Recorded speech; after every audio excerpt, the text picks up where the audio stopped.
back. This is Tech Today on Science TV, the show that is courtesy of Kenya Society for the Blind. Before we took that break, I said that when we come back, we'll be looking at how can organizations and communities support the involvement of persons with disabilities in e-waste management. Esther Kendi joins me for the second part of this show on sign language interpretation. Now, organizations can start by creating accessible work environments and providing training tailored to the needs of individuals with disabilities. Now, when we talk about creating accessible work environments, as we said when we were mentioning the challenges that people with disabilities face in this field, we mentioned about accessibility. And of course, this is a challenge that needs to be addressed. And when accessibility is addressed, then you'll find that you have accessible work environments. And we also need to provide the training to make sure that people understand that individuals with disabilities also have needs, and especially in this field of e-waste management, you make sure that you train the employers, you also train maybe the staff, or rather the colleagues that are working. Let's say you are a person with disability and you're working there in a facility, then you make sure that you explain to your colleagues some of your needs as an individual with disability. Then we can also talk about community outreach programs, which can also raise awareness and promote the benefits of inclusivity. Of course, when we mention of community outreach programs, maybe as persons with disabilities, you find that you have communities or organizations. Let's give an example with the Kenya Society for the Blind, or maybe the APDK and other.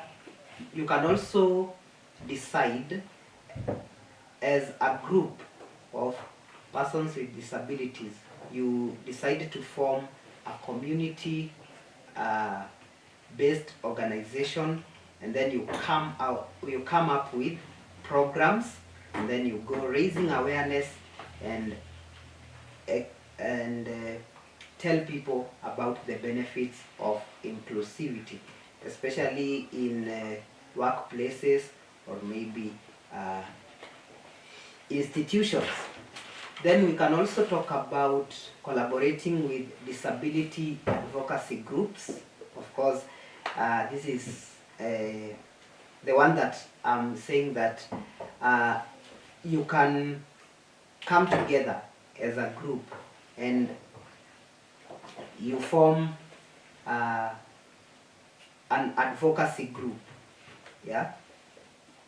And of course, when you have such a group, it will ensure that the needs of individuals with disabilities are met, and that they have a voice in decision-making processes.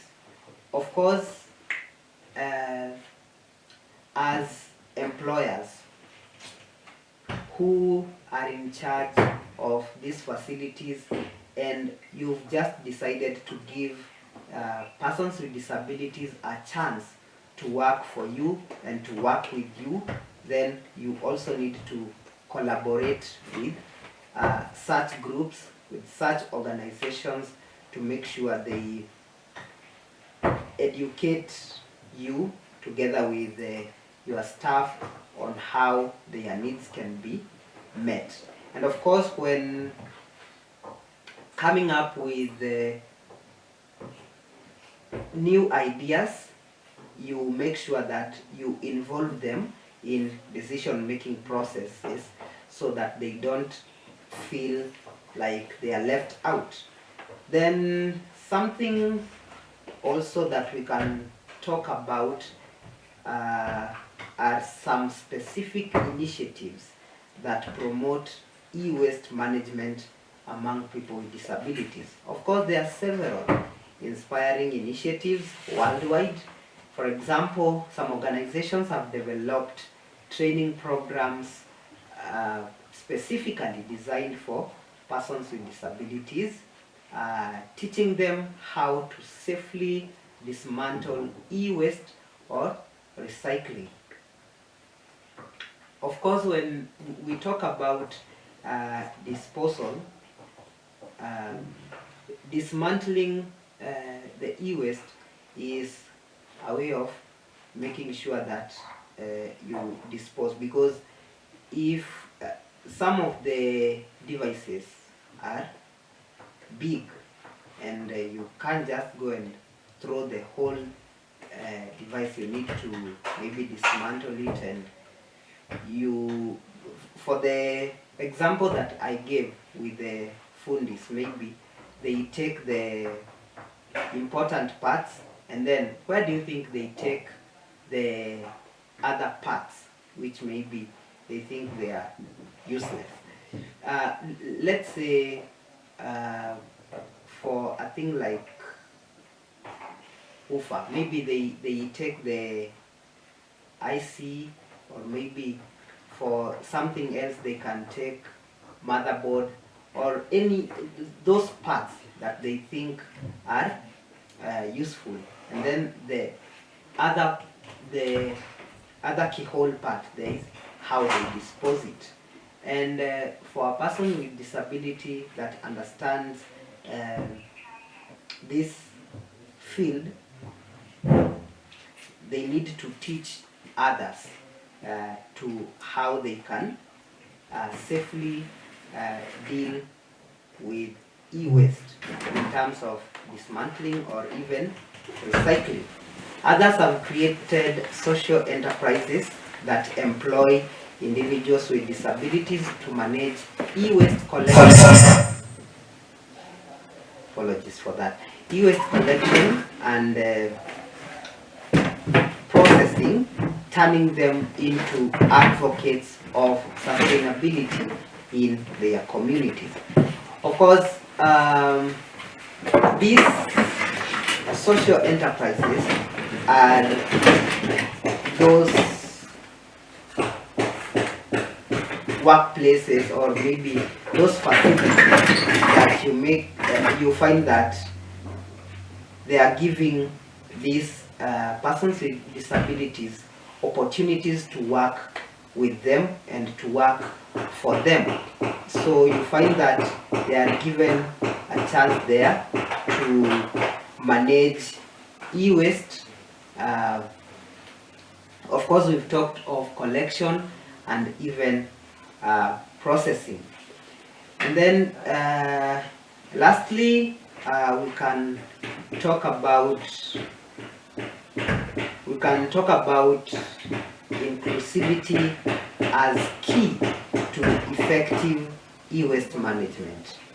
And how is inclusivity key to effective e-waste management?